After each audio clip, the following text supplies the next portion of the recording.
Shabbat Shalom. Good morning, family. Glory and honor to the Father, Yahweh, the God of Abraham, Isaac, and Jacob, our God, for we are that bloodline.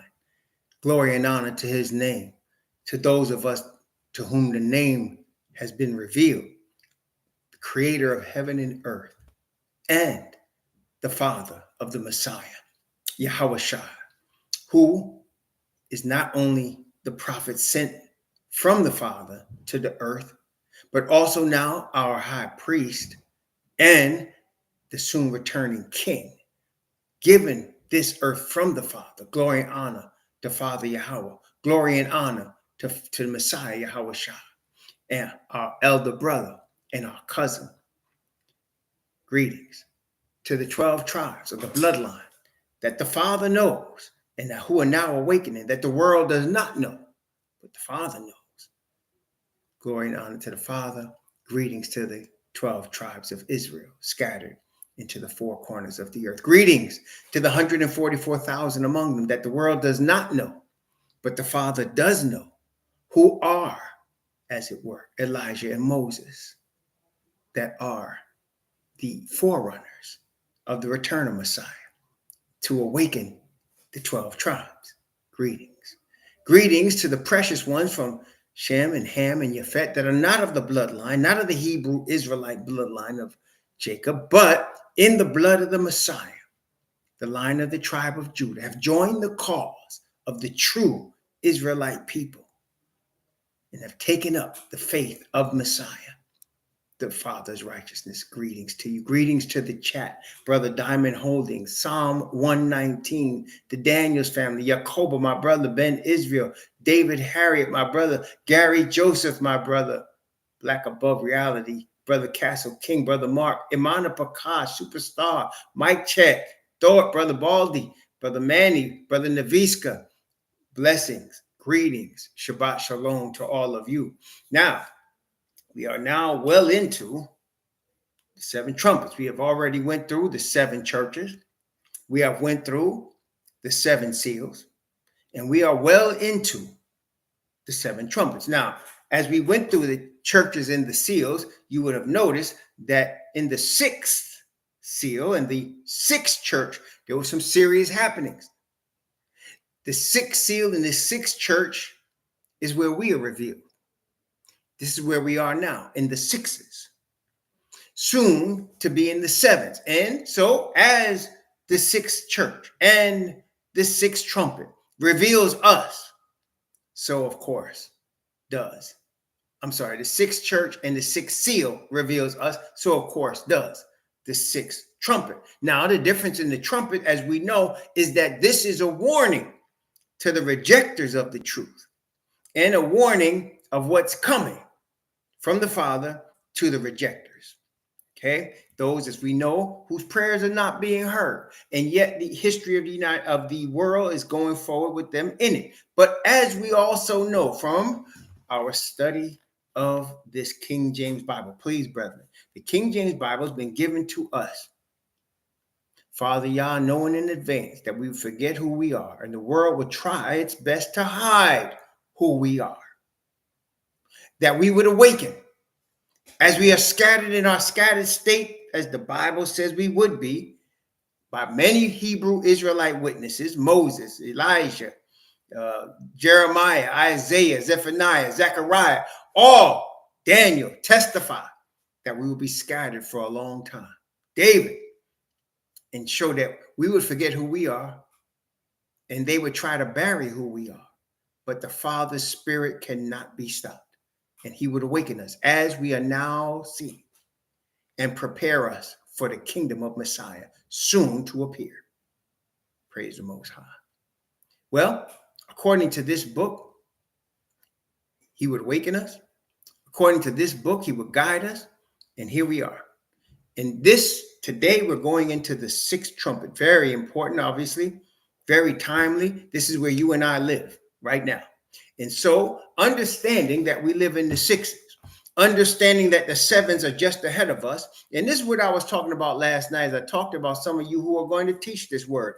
You know, we talk about things that we don't know. But let's talk a little bit about things that you all now do know.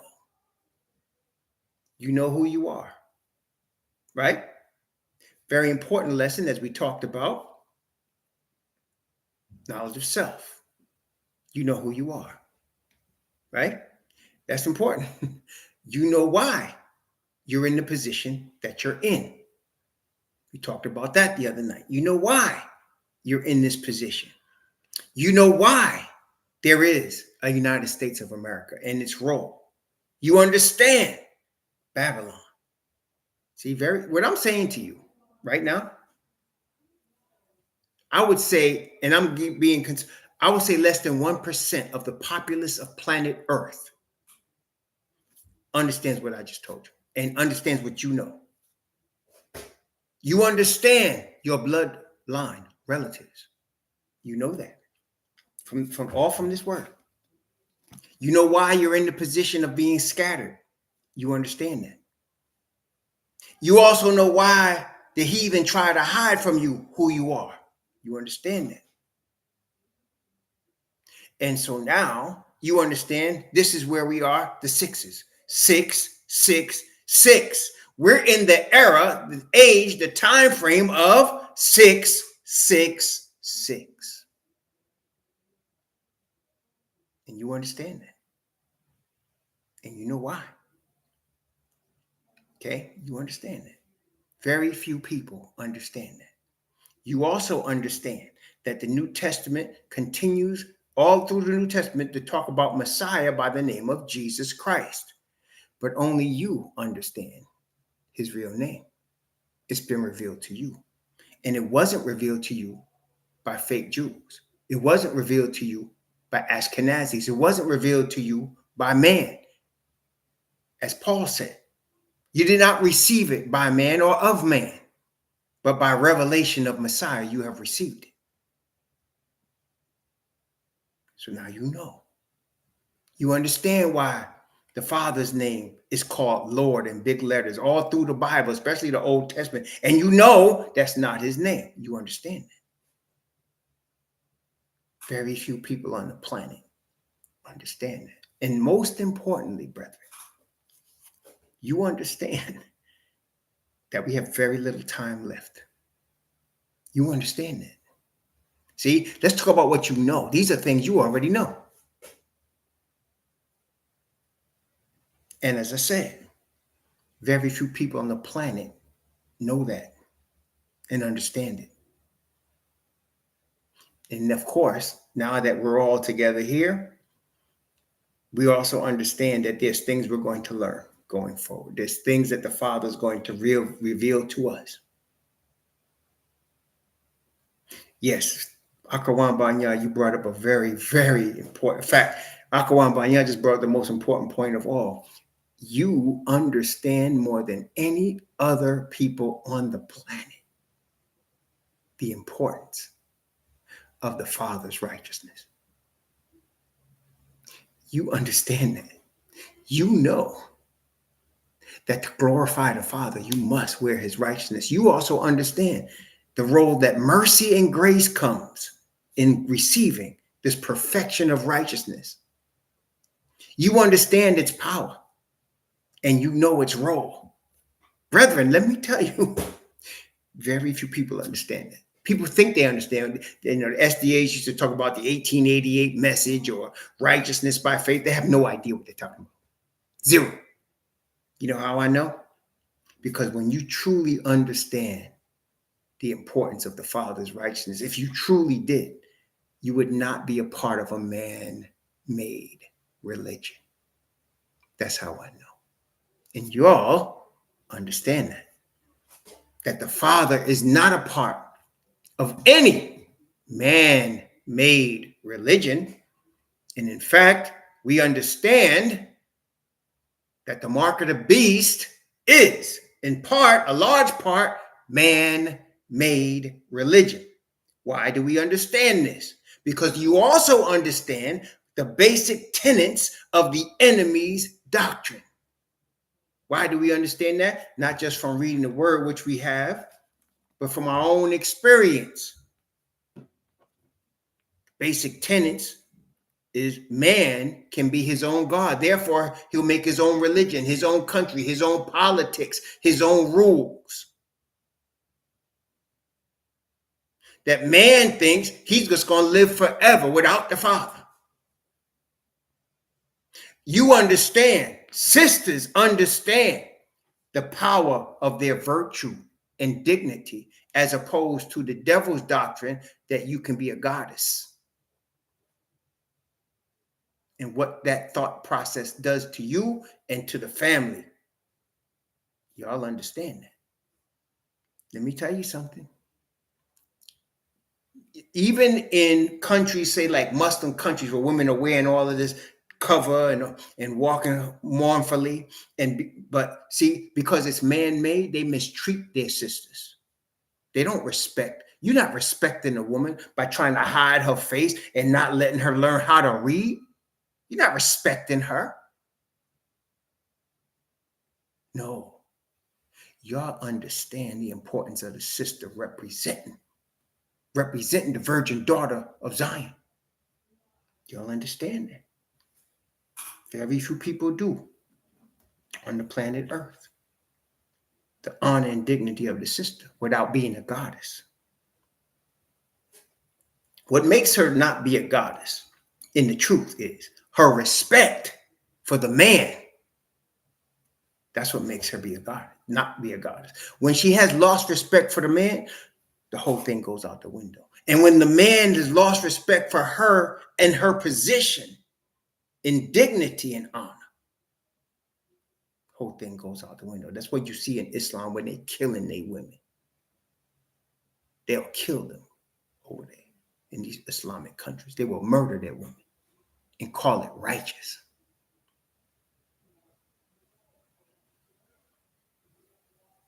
So there are things that you understand that 99% of planet Earth will never understand.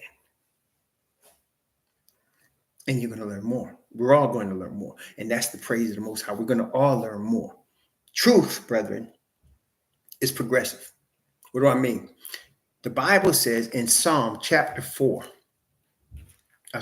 Proverbs chapter 4, Proverbs chapter 4,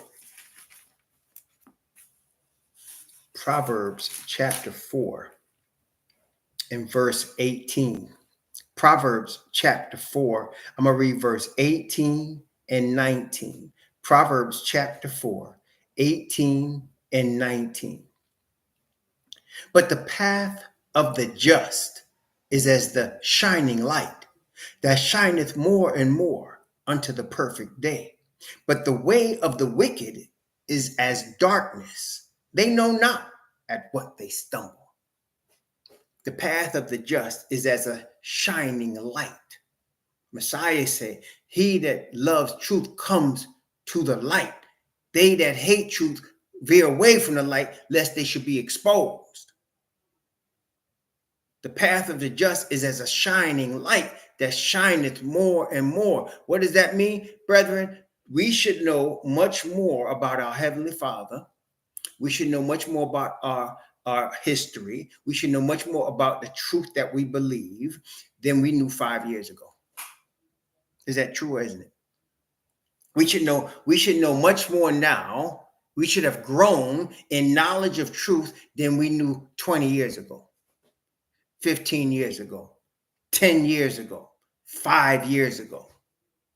Why? Because the path of the just is as a shining light that shineth more and more unto the perfect day. If I was to go back and ask some of my SDA friends what they have learned in the last 20 years in terms of truth, Bible truth, they couldn't tell you nothing because they'd be stuck with the doctrines of the SDA church. As a matter of fact, what they'll probably do is go back on some of the things they used to teach and not even know that. And it's the same. You ever go to church and you see people coming there, the old saints, and the old saints are the best saints because the old saints at least have some wisdom of history. But you go in there and you be hearing the same testimonies. Like they ain't learned nothing. They had no new experience from the testimony they had 25 years prior. 30 years prior. And it's that they haven't grown, they haven't learned, they haven't developed in the spirit, in truth. You go to a Pentecostal church and they'll just babble and say that that means they've grown in the spirit because they have some unrecognizable babble. That ain't growing in truth. But you and I, by the grace of the Most High, have a deeper knowledge of self, an understanding of where we come from, an understanding of how we got here and why, and an understanding of where we're about to go and why. Very few people understand that. The path of the just is as a shining light that shineth more and more unto the perfect day. Praise the Most High. So today, we're talking about the sixth trumpet. Talking about the sixth trumpet today. Now, we were yesterday in the fifth trumpet, where we're introduced to Islam in history, and we saw it also in Joel, a warning in Joel. Also, we talked about Daniel chapter 11, the warning in Daniel chapter 11. So we had three witnesses, John, Daniel, and Joel, in terms of Islam coming into existence. Islam was not in existence prior to the 7th century. Muhammad did not receive his vision until the 7th century. So for all the people of Islam they'll always try to fool you. The black man is millions of years old, and the black man is this, and they're trying to name drop to say, it's older than it really is. The knowledge of Islam did not exist prior to the 7th century. It did not exist, put it this way, when Ishmael was existing, there was no Islam. See, many people try to say that the thing going on in the Middle East is Ishmael against Jacob, and that's a lie. Islam did not exist when Jacob existed. Islam did not exist when Ishmael existed. Did not exist when Isaac was born.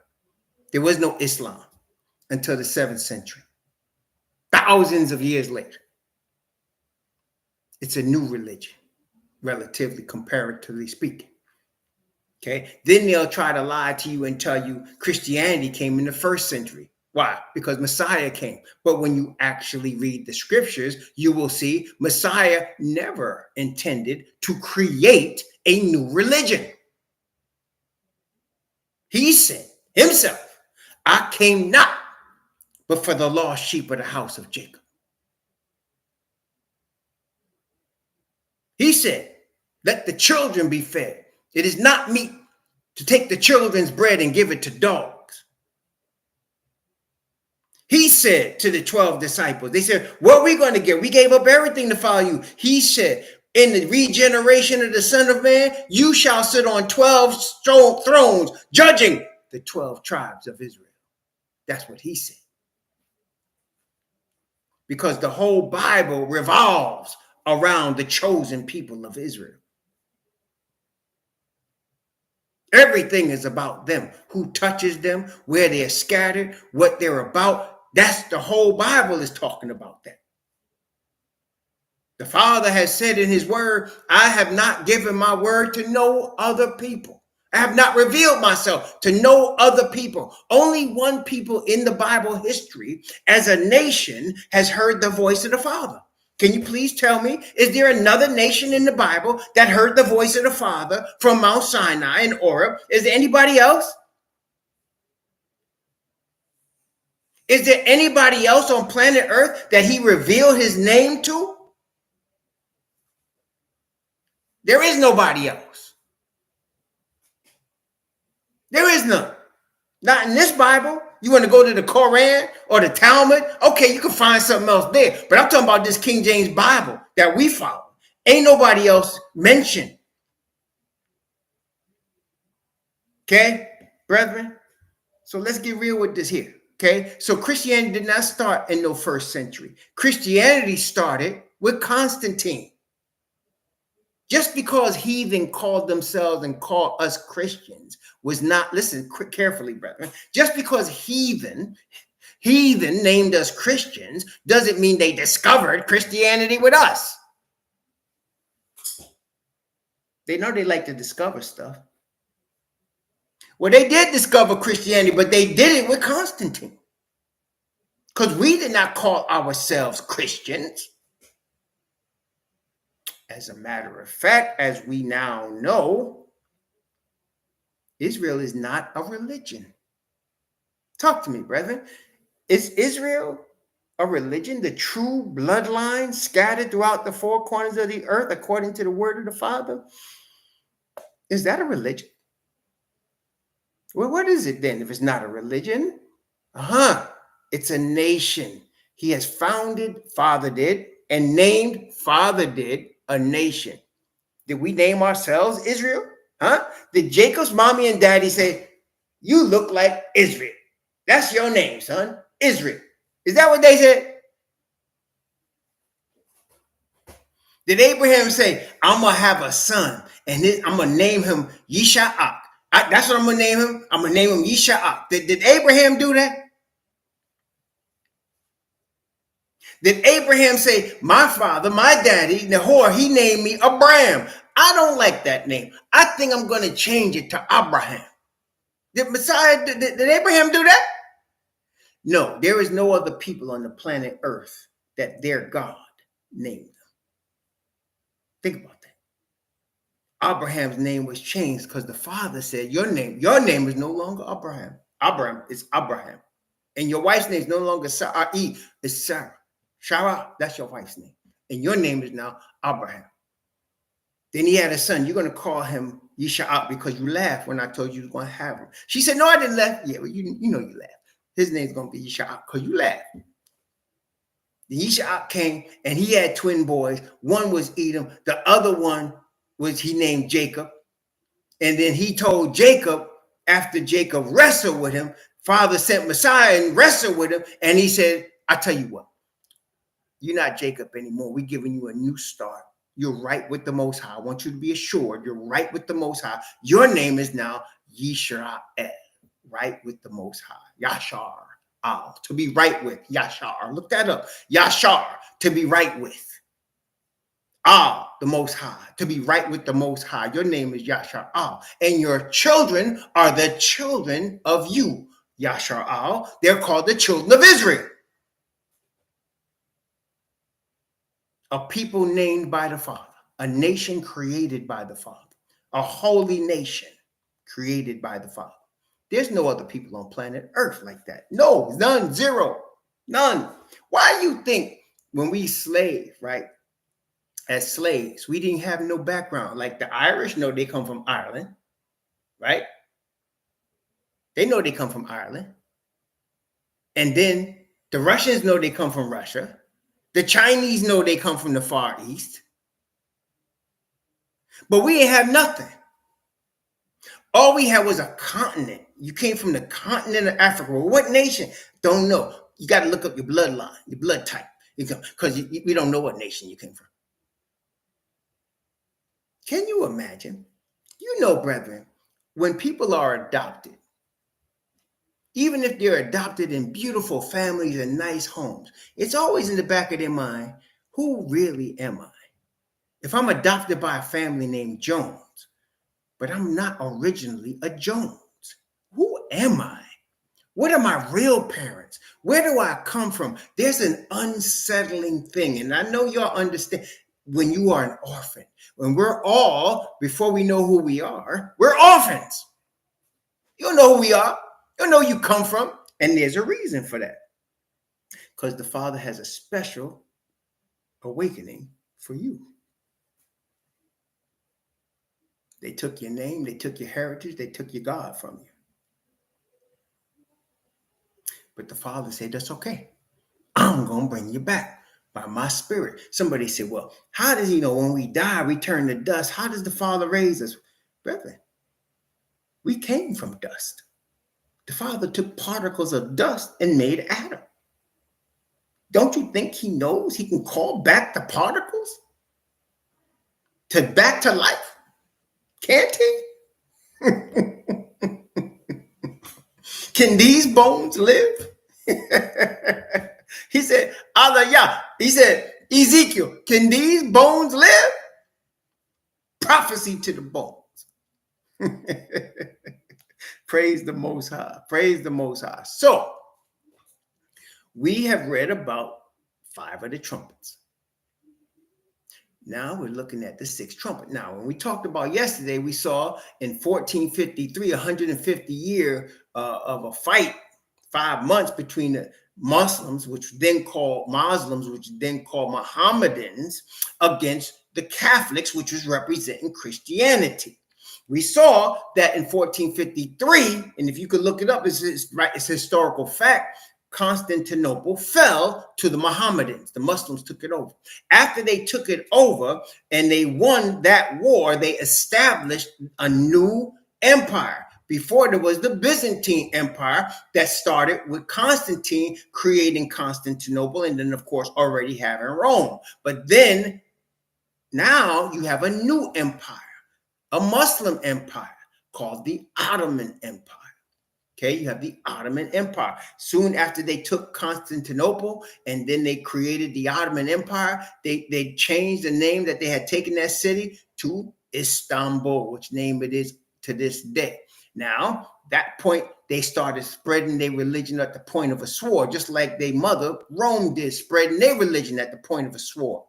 Okay, so now they spreading their religion at the point of a sword. They invading nations for the purpose of forcing them to become Muslims. That's what they did. And they invaded nations all the way from the continent of Africa to what is now all the way to the Far East and all the way into the north. And they was spreading what became what we now know as Islam. Now, during the course of time, of that time, which we're going to see that time period in a minute, during the course of that time period, let's not forget about the other Abrahamic religion, the Ashkenazis. What were they doing? During the time of the rise of Christianity, and then, of course, the rise of Islam, what was the Ashkenazi Jewish people doing? Well, have y'all ever heard of the Rothschilds? Y'all heard of the Rothschilds? Y'all know who the Rothschilds are? Y'all ever heard of them? Rothschild.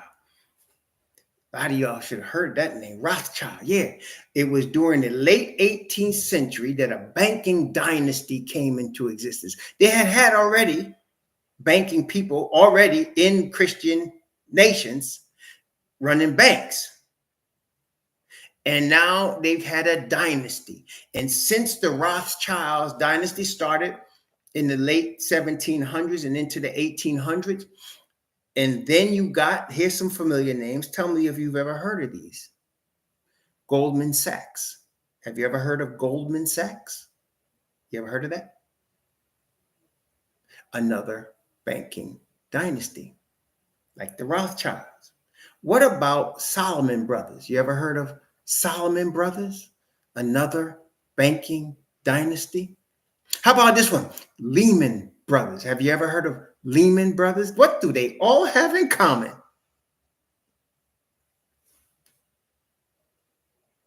Goldman Sachs, Solomon Brothers, Lehman Brothers, and there's more. And there's Olympia in York. There's more. Then, of course, there's Rothschild. Now they hide under names like Chase Manhattan, Citibank. So what were the Ashkenazis doing at that time? Financing everything, getting everybody in debt, running team from the financial standpoint. Am I saying that all Ashkenazis was rich? No. But I'm saying the top of the food chain in terms of financials was them. Financing the ships that took us from the continent of Africa all over the world. Insuring them and financing the voyages. Financing and insuring the property. That's right. Council on Foreign Relations. Look at the names in there. Wait a minute. The Federal Reserve Bank. You ever heard of the Federal Reserve Bank? Why do you think most of the people that are the heads are Ashkenazi? Look and see who was the founders of the Federal Reserve Bank. You won't be surprised. Look and see who the founders were of the Federal Reserve Bank. Okay, so brethren, you see what's already happening and what's already been done. So now we know what the Ashkenazis were up to and what they are up to, correct? Not just what because it said this. What did it say? It said, no man could buy or sell save he had the mark or the name of the beast or the number of his name. Now think about that for a second. Think about that. No man could buy or sell. This is Revelation 13. No man could buy or sell save he had the mark or the name of the beast or the number of his name. Now wait. So when you talk about buying and selling, you're talking about finance, right? So you're talking about control by the Ashkenazis. Okay? But the name of the beast is Rome. So that the Edomites and the Romans work very closely together. Y'all understand that? There was a war in the 1980s between Russia and Afghanistan. Y'all remember that? Some of y'all may not remember, but there was a war where the Russians were invading Afghanistan. Okay? The Russians were invading Afghanistan. The Russians lost the war. Why did they lose the war? Some people think, well, them Afghanis in the mountains were just tough. Yeah, they was. I ain't gonna say that. They was tough. Just like the Bible showed us in Joel and in Revelation chapter 9. They weren't playing, riding on them horses, teeth like lions and all that, right? Yeah, true. But the banks pulled the financing. Go back and look that up. The banks pulled the financing. Soldiers weren't getting paid. They weren't getting money to make new weapons. And you saw them leave. You saw soldiers walking off the field of battle, going back home because they weren't getting paid. The banks pulled the financing on the Russians. And then you started seeing, you've heard of Russians become billionaires by selling weapons. They sold weapons. What weapon? They had tanks. They had old submarines. They just took them and started selling them because they weren't getting the financing.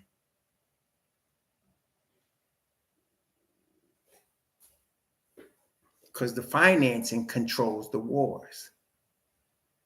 Wars have to be financed. Soldiers do fight for honor, there's no doubt, but they got to get paid. And they got to have weapons. All that happens from banks. Who runs the banks? So wars are started with money. You need money. And generally speaking, wars are fought to make money. To make money. So Vietnam was financed, and you had major companies. I remember my father's company, Grumman. At the time, he worked for Grumman Aerospace. Now it's called Northrop Grumman, but back that time it was called Grumman Aerospace. And most people don't realize, I should say, that the Apollo flights, were made. That little capsule was made by Grumman. Okay, well, Grumman was also being paid by the Navy during Vietnam, billions to put planes, not just Grumman, Electric Boat, Pratt and Whitney. You had a lot of them being paid by the government with the citizens' money to finance Vietnam. So that while we were losing all of these soldiers and people was getting killed, they was making money on the stock market. Why? Because if you are Grumman, or you are Electric Boat, or you are Pratt and Whitney, and you just got, let's say, a $2 billion contract, you think that stock's going to be valuable? You just got a 5-year, $2 billion contract or $2 billion to make F-15s or F-14s or AKs in Connecticut. Colt, right? Smith and Wesson, you getting paid to make AKs. You're gonna make some money. I remember at that time, they were telling the people at Grumman, we need you to come in every day, every shift. Because the money was flowing. They had to make these planes. Okay. Money was flowing. And so my daddy, he could work, and he took advantage of that. He was working 7 days a week, my dad. And what he did is he had his whole paycheck put in the credit union, and we lived off his overtime. We lived pretty well off his overtime. Everybody that was working at Grumman was like that. And not only just that, Electric Boat, Pratt and Whitney, they was all doing that. They was all doing that. Okay, banking runs wars.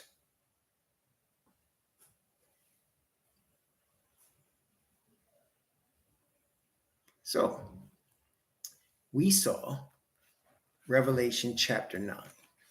And now we're seeing, again, it starts in chapter 9. Before we get to chapter 10, the sixth trumpet comes in chapter 9. So let's go back, Revelation chapter 9. Revelation chapter 9. We're going to begin at verse 12 because that's where we finished off with the fifth trumpet. So now watch this. Let's read very carefully. So Revelation chapter 9, going to begin at verse 12 and go to verse 15. Okay, Revelation chapter 9 from verse 12 to verse 15. One woe is past, and behold, there come two woes more hereafter. And the sixth angel sounded, and I heard a voice from the four horns of the golden altar, which is before Yahweh, saying to the sixth angel which had the trumpet, loose the four angels which are bound in the great river Euphrates. And the four angels were loosed, which were prepared for an hour and a day and a month and a year, for to slay the third part of men. So we're going to need your calculator. It's easy addition, but you're going to need your calculator here. So notice what it said. It said, four angels bound in the great river Euphrates. Okay, question, y'all. In the Bible, what dynasty, what empire represented by Euphrates? Where was the Euphrates coming through? And what empire did Euphrates make its way through? What was the empire that Euphrates make its way through? What empire? That's right, Jacoba. It was Babylon. The Euphrates come through Babylon. It was, in fact, I think, if I'm not mistaken, did not Euphrates come through the main city of Babylon? Yeah, it was Babylon. So Euphrates came through Babylon. Matter of fact, let me give you witness. This is Jeremiah chapter 51. Jeremiah chapter 51. Okay, let's look at Jeremiah chapter 51. I'm going to begin at verse,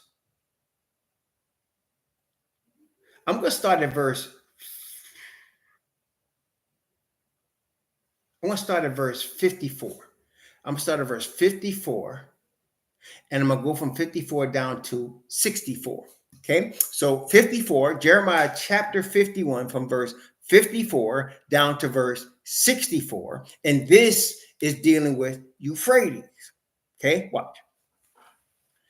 A sound of a cry cometh from Babylon, and great destruction from the land of the Chaldeans, because Yahweh hath spoiled Babylon and destroyed out of her the great voice. When her waves do roar like great waters, a noise of their voice is uttered. Because the spoiler is come upon her, even upon Babylon, and her mighty men are taken, every one in their bows is broken, for Yahweh Most High hath of recompenses shall surely requite. And I will make drunk her princes and her wise men, her captains and her rulers, and her mighty men, and they shall sleep a perpetual sleep, and not awake, and not wake, saith the King, whose name is Yahweh of hosts. Thus saith Yahweh of hosts, the broad walls of Babylon shall be utterly broken. Her high gates shall be burned with fire, and people shall labor in vain, and the folk in the fire, and they shall be weary. The word which Jeremiah the prophet commanded Shariah, the son of Nariah, the son of Maashiah, when he went with Zedekiah, the king of Judah, into Babylon in the 4th year of his reign. And this Shariah was a quiet prince. So Jeremiah wrote in a book all the evil that should come upon Babylon, even all these words that are written against Babylon. And Jeremiah said to Shariah, when thou comest to Babylon, and shalt see and shalt read all these words, then shalt thou say, O Yahweh, thou hast spoken against this place to cut it off, that none shall remain in it, neither man nor beast, but it shall be desolate forever. And it shall be when thou hast made an end of reading this book, that thou shalt bind a stone to it and cast it into the midst of Euphrates. Thou shalt say, thus shall Babylon sink, and shall not rise from the evil that I will bring upon her, and they shall be weary. Thus far are the words of Jeremiah. So you can see, I want to make sure seriously that you understand that Euphrates is tied to Babylon. You got that part? Euphrates is tied to Babylon. So when you're seeing Euphrates in Revelation, it's a reference to Babylon. But as we also know, there was a literal, physical country, dynasty called Babylon. But in the book of Revelation, the worldwide system is also called, as we know, mystery Babylon the Great. So while you have a local country in literal Babylon, you later have a worldwide system.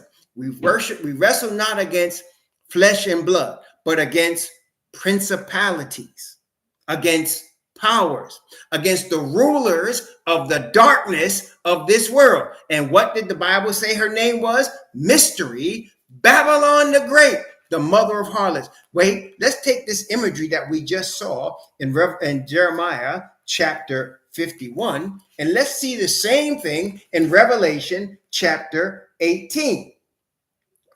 Notice Revelation chapter 18. Let's begin at verse 18, and let's go down to verse 21. Revelation chapter 18, from verse 18 to verse 21. Let's compare it to what we just read in Jeremiah 51. Revelation chapter 18, from verse 18 to verse 21. Notice what it says. And cry when they saw the smoke of her burning, saying, what city is like unto this great city?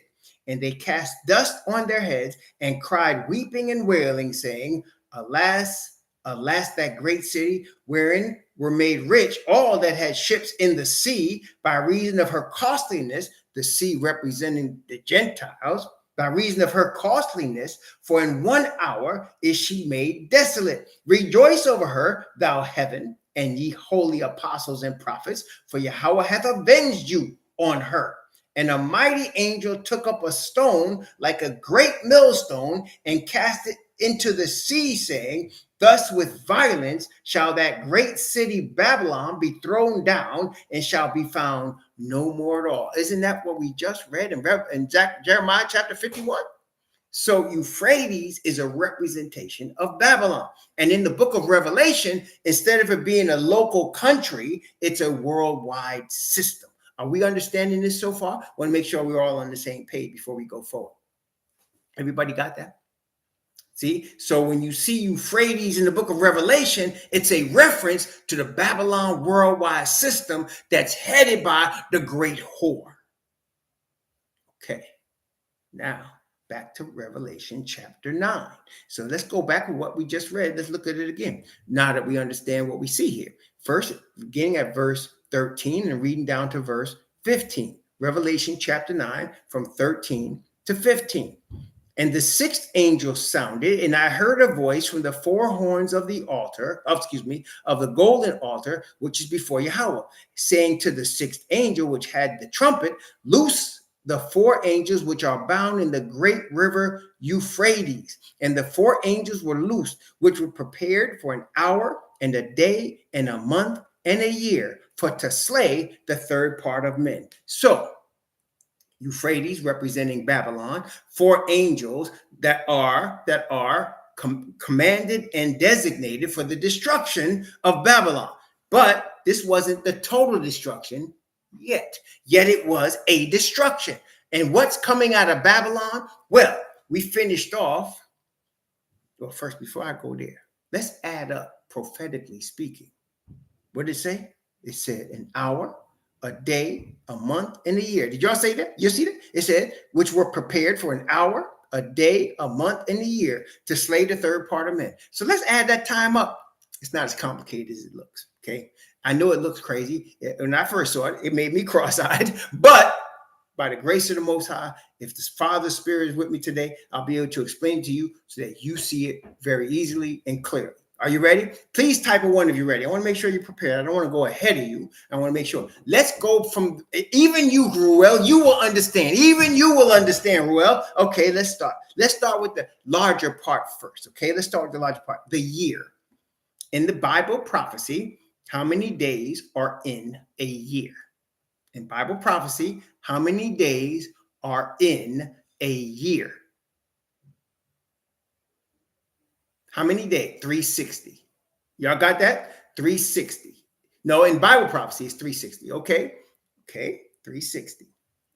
Okay, 365 is in the Gregorian year, but in the Bible year, it's 360. Okay.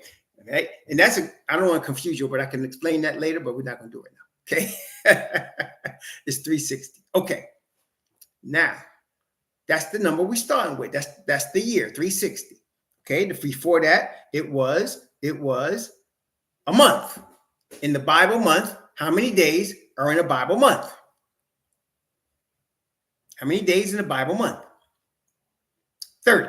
Thank you. So now, y'all got that? 30 days in a Bible month. So what? So we add 360 plus 30. What do you have? 360 plus 30. What do you have? 360 plus 30. 390. Very good, man. Was that? No, let's get a witness. Castle King. Was that difficult? Castle King. Was that hard? Was that difficult mathematics there, Castle King? Yeah, there it is. Castle King got it. There you go. Okay. 360 plus 30. Okay.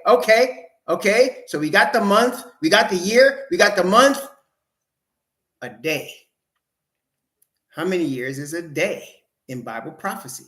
How many years is a day in Bible prophecy? 1. That's right. So you add it all up. What you got? 391. You got everybody with me so far? 391. That's 360 plus 30 plus 1, 391. Y'all got that?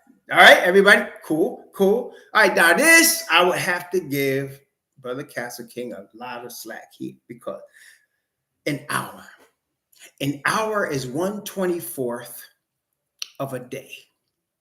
Right? Am I y'all understand that? And I admit, Castle King, this might be a little bit more complicated, but I'm gonna show you even this one, okay, by the grace of the Most High. So an hour is 1/24th of a day. There's 24 hours in a day. 1/24th is an hour. Okay, so if a day equals a year and you want to know what a prophetic hour is, you divide the 360 year by 24, because 24 hours in a day. I know but that equals 15. I'm just going to tell you. So 360 divided by 24 is 15. So we got that. So you take 360, which is the amount of days in the year, and you divide it by 24, which is 1 day, and you get the number 15. So we're talking about 15 days. All right. So what are we talking about now? 391 years and 15 days. Okay, everybody Testing 1, 2, 3. Got that? Everybody got that so far? So far, so good. Okay. Okay. No. It's not. No, it's not 406 years. It's 15 days. It's 391 years and an hour, which is 15 days. You got me, Jacoba? So it's 391 years, and then you got an hour, which is 15 days. Okay? 15 days. Right? So that basically is 391 years and a little more than 2 weeks. A little more than 2 weeks. Okay. Now, y'all, you ready? Here comes some more math. This one's easy, though. This one's easier. Okay. So we finished off with the fall of Constantinople in 1453, right? 1453, we finished with the fall of Constantinople in 1453, was thereby de facto the beginning of the Ottoman Empire. All right. Now I want you to, here goes the math. I want you to add 391 to 1453. Okay, add 391 to 1453. Tell me what you end up with when you add 3. Oh, well, look at that. Look at that. You end up in 1844. Interesting, isn't it? You end up with 1844. So what happened? In March of 1844, now this is interesting. In March of 1844, March 21st, actually, which is really in biblical time, 1843, right? Because the new year doesn't start for another 15 days. But in March of 1844, the Ottoman Empire issued a proclamation. I think it was called the Edict of Toleration. And what it meant was, they said they were for the previous 391 years, what the Muslims were doing is they were going into countries, and anybody that did not convert to Islam, they would kill you. That's why when they came to Africa, a lot of us became Muslim. You either became a Muslim or you died. Very simple. Okay? There wasn't having it. That's when you had the trans-Sahara slave trade, where you were taking the men, castrating them, and taking the women, raping them. That's what the Muslims did for 391 years. And in 1844, they issued what was called the Edict of Toleration, which is where they really said Ottoman will cease to execute apostates. That's what they said. So they were going to stop executing apostates in 1844. Exactly. They come from Catholicism. They just don't realize it. That's why they got rosary beads. So they have the same spirit, same technique. So they said they're going to issue the Edict of Toleration. You know who celebrates that? The Baha'i movement, which also started in 1844. They celebrate that because of the Edict of Toleration. They weren't going to be killed by the Muslims anymore, so they could start their own apostate religion. But y'all understand that. So that 391 years, the Baha'i movement, Baha'i is another religion, it started in 1844, which we'll understand why in a second. Revelation chapter 9, Baha'i movement. Revelation chapter 9, and let's see. I'm going to begin again at verse 13. Now that we see it ended in 1844. Okay. And we also know, let's stop right here for a second. Exactly. Well, in the Islam case, it's Muhammad, right? And it's Khadijah. Muhammad and Khadijah, if you coming from Islam, right? So now 1844, we understand that there was a delay in the seal of the 144,000 We know why there was a delay, because the Most High said we weren't ready. And at the same time, this was happening. Okay? Same time, this was happening. Now, let's read again, starting in verse 13 again. And this time, instead of from verse 13, we'll go down to verse 19. Okay? This is Revelation chapter 9, the sixth trumpet, from verse 13 to verse 19. Revelation chapter 9, the sixth trumpet, from verse 13 to verse 19. Okay? Now, as you know, we know with the witnesses, let's just go over the witnesses. Daniel is a witness of the 2300 days and of 1844.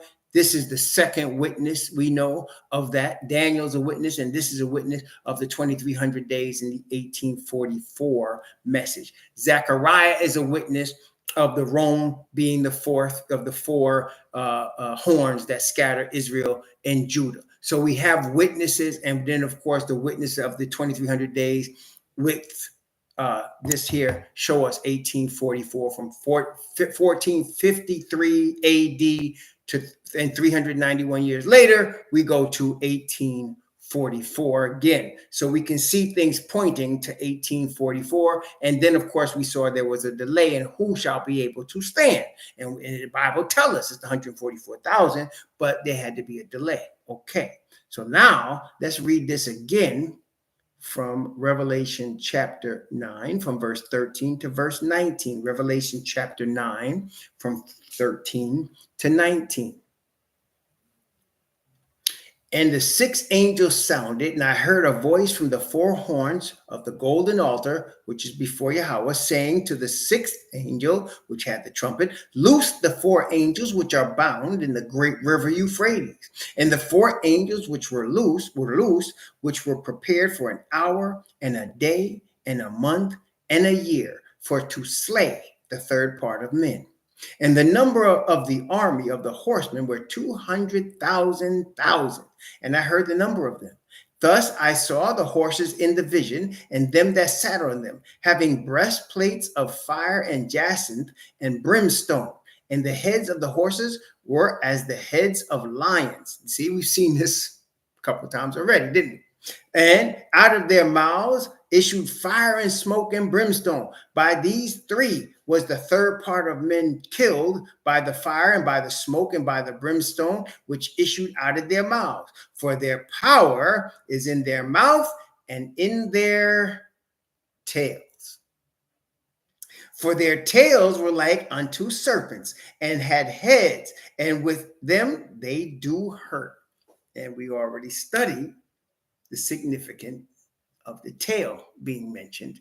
And so now we see this Islam both in a couple places in chapter 9. We saw it also in Joel as a second witness. And then, of course, we talked about the king of the south in Daniel chapter 9. So we can see all of this. And it said in Daniel that the king of the south pushed at the king of the north, but the king of the north responded. And I think we can see, historically speaking, that while the Ottoman Empire was in power at that time, all the way into the 20th century, I think we can understand that the powers of the Allies have pushed back. Have we seen that? Yes, we've seen the power of the Allies push back. They pushed back in the creation of the state of Israel. They pushed back in the war of Desert Storm, the first one and the second one. They pushed back in Aleppo, Syria. They pushed back on Palestine. They pushed back on Egypt. They pushed back on Nigeria, on Mali. They pushed back on all of these places, as we can see. Okay, so we'll see that the king of the north responded, like the Bible says, with chariots and whirlwind and horsemen. We've seen it. And so now in Iraq, in Pakistan, Afghanistan, we have responded. Okay, so this point, though, Ottoman Empire was in power, and then it stopped killing apostates. And at that time, we saw the arising of all of the different whores of Rome after 1844. After 1844, The SDA Church came into existence in 1863. The Mormon Church came into power. They had started before that, but with Joseph Smith, but then Joseph Smith was murdered, and a man named Brigham Young came in 1840 something. Okay, the Baha'i movement started. In 1848, a book was written, very interesting book called The Communist Manifesto by a man called Karl Marx, an Ashkenazi. All of this came after 1844. This is the trumpet warning of all the apostates, not to mention the establishment of the Methodist, American Methodist Church, and then, of course, later the African Methodist Episcopal, the establishment that came out of the Church of England. And then, of course, there was the Baptists, then later the Pentecostals in the late 18th century, 20th century. You heard of all these churches? They all came after 1844. Then, of course, we also know about the world wars, banking. Whenever you think of wars, just think of the banks, because that's who finances the wars and controls who will win. It's all planned. Okay? The Bible says, the Messiah say, there shall be wars and rumors of wars, and you see diseases in diverse places. See all that coming to pass, just as he said. And now we know why these things come to pass. Because, well, let me not say too much, but certain companies get paid when there's a lot of disease. Certain companies get paid when there's a lot of war. Certain companies get paid when they take assets out the ground that don't belong to them. I think I said enough so that y'all will understand. You understand? Look up the word sorcery in the Greek. By thy sorceries were all nations deceived. Revelation 18. By thy sorceries. Look up the word sorcery for yourself and see what it says in the Greek. I'll leave that there. Okay. So to show that these were people that were not being heard, both the wars and the people that are being attacked, the third of men being killed, let's look at verse 20 and 21 of Revelation chapter 9. This is still the sixth trumpet, but this is just a part of it. Revelation chapter 20 and Revelation chapter 9, verse 20 and 21. Revelation chapter 9, verse 20 and 21. Whoa, Imana Prakash, what does that remind you of? What word does that remind you of? By thy sorceries were all nations deceived.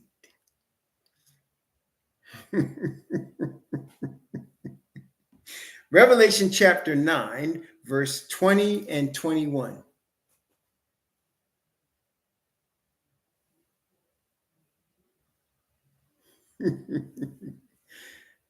Mark, that's a good guess, but I would admonish you to look up the story of Joshua leading Israel into the promised land, and you'll see a very familiar, similar situation.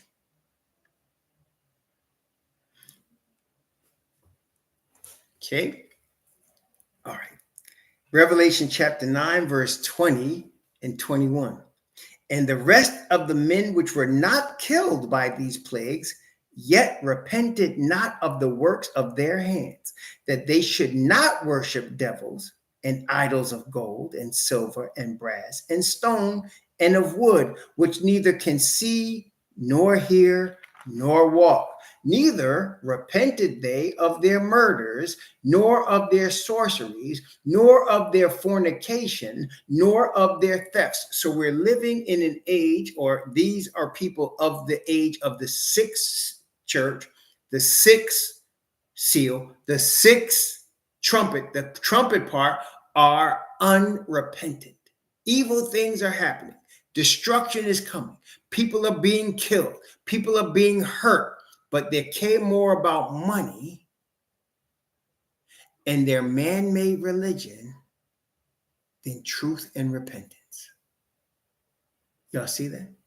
That's really the bottom line. They care more about money and lack of repentance in their man-made religion than truth. Repented not of their murders, of their sorceries. There's the word again, sorceries. Nor of their fornication, nor of their thefts. So they're stealing. They're unfaithful to truth. They're trusting in sorceries.